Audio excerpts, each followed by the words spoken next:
recording back on. Things been confidential because we're down to 10 minutes. And so anybody can talk, but I'm going to invite Harold and Mark if there were any common themes that people brought up, or there was or something that you hope that we would address that maybe we didn't naturally come up that you would like to point out.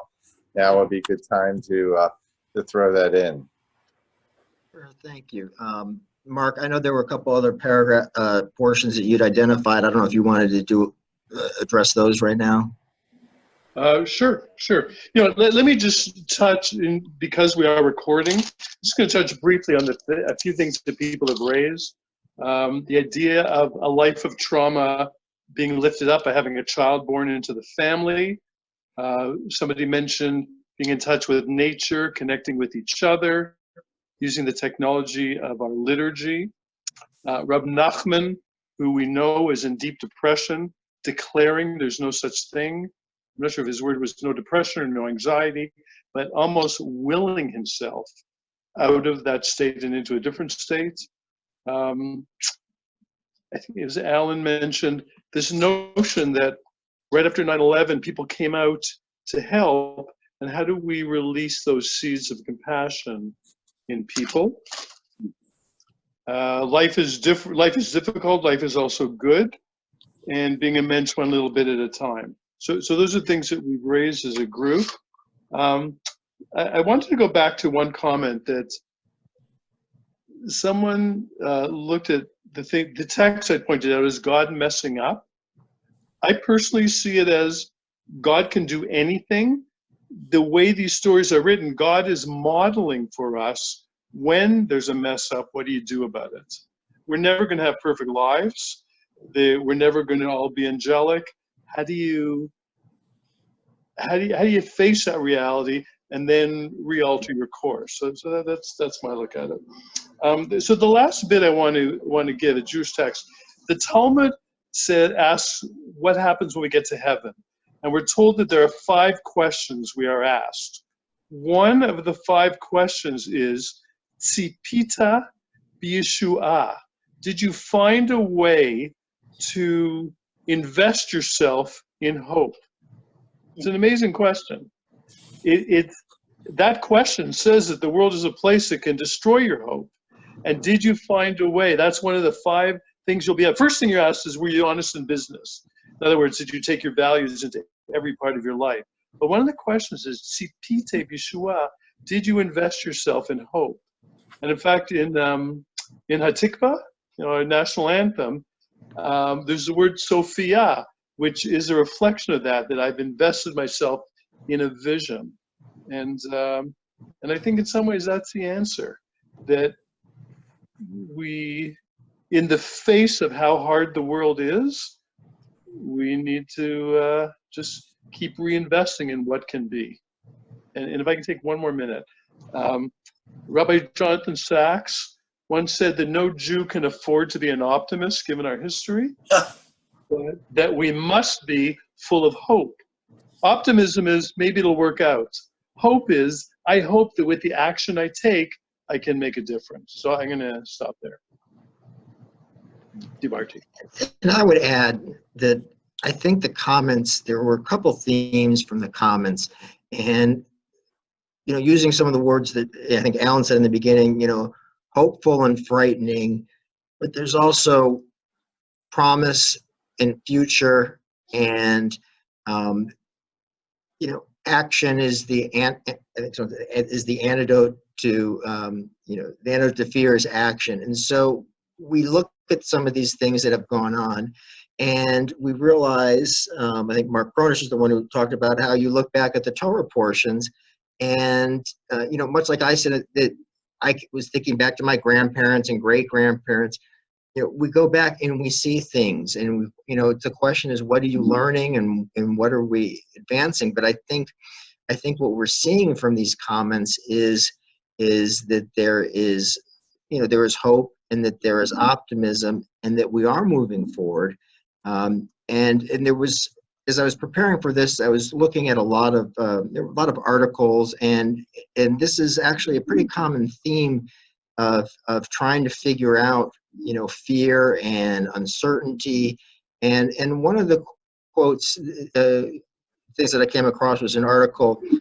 It talks about that whether it's an innate character trait or not, we all need to learn to live with uncertainty. We can't know the future, and we don't know how our decisions are going to play out.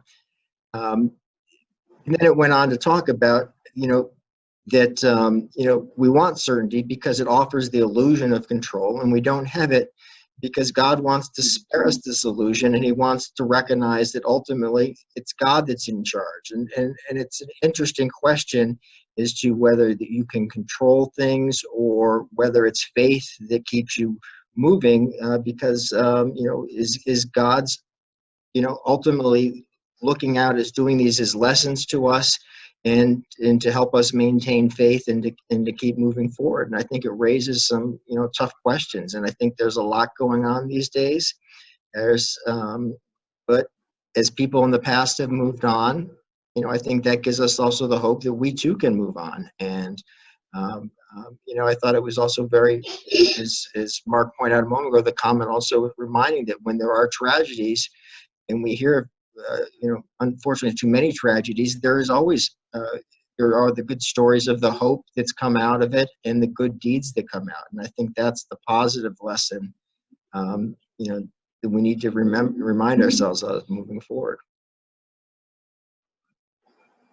Thank you, Harold. Very, very, very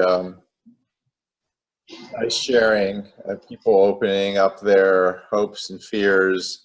And, there are 18 of us at most of the call tonight. So the 18 years after the 9/11, that was traumatic to the United States, but I think, successfully connected it to just the human experience of living in a world, and that we hopefully, from the group wisdom, we are, as we do in Menschwork, deeply listen and, as we say, compassion, integrity, spirit. We pulled on all those things tonight to listen and support each other.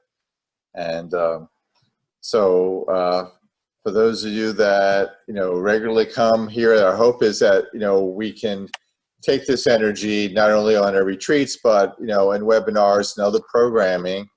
And, we all value everyone's contribution. So those of you who want to be more active in the organization, you'll know 3 or 4 other people on this call. Just there's room for more people to take the Menschwork methodologies and experiences out to the real world. Mark, is there a little enigma that you might want to take us out on tonight, or final comments? Well, I think one that we all know is Kol ha'olam kulo, the whole world's a narrow place. My one comment is I have found hope in this phone call. I've had an extremely difficult 24 hours, a very unnerving 24 hours, and I feel a sense of faith that there are 18 men that want to talk about this kind of thing and who come with their full hearts, and I appreciate it deeply. So, why don't we all sing together, shall we? Kulo, Gesher Tsar Meod, Gesher Tsar Meod, Gesher Tsar Meod, Kol ha'olam kulo, Gesher Tsar Meod, Gesher Tsar Meod. I think that was the Should we world's go? largest Jewish mute choir ever. Glad you said youth choir. Yeah. And what's the next line? V'ha'ikar, the main thing, lo lepached, not to give in to fear. So that's the piece. That it's a narrow bridge. It's a very rickety place. Not to go to fear, go to action, and go to connection. So, go to hope. Okay. Blessings to all of you. And we'll see you hopefully soon at the next webinars, at the retreat. Tell your friends about the retreat, and communicate with each other. Have a good night. Special thank you to Harold and Rabbi Mark. Yes. Thank you. And special call to Elliot for managing us. For the guys on the retreat, just so we know, there's this Sunday, there's 2 different regional retreats, one in Philadelphia and one in for the New York and New Jersey folks. So if you look at the Menschwork website, you'll find out more information about the regional retreats this Sunday. And the next webinar is on the second Wednesday in November. Do we have a topic? It is relating to Mishpacha. Mark, you want to talk? We're going to begin to look at the beauty of the Mishpacha groups from the weekend and take a look at what we can do with having a place to share ourselves virtually. Nice. Oh, I like it. And encourage your friends to register for JMR. We are getting closer to capacity. Thank you, gentlemen.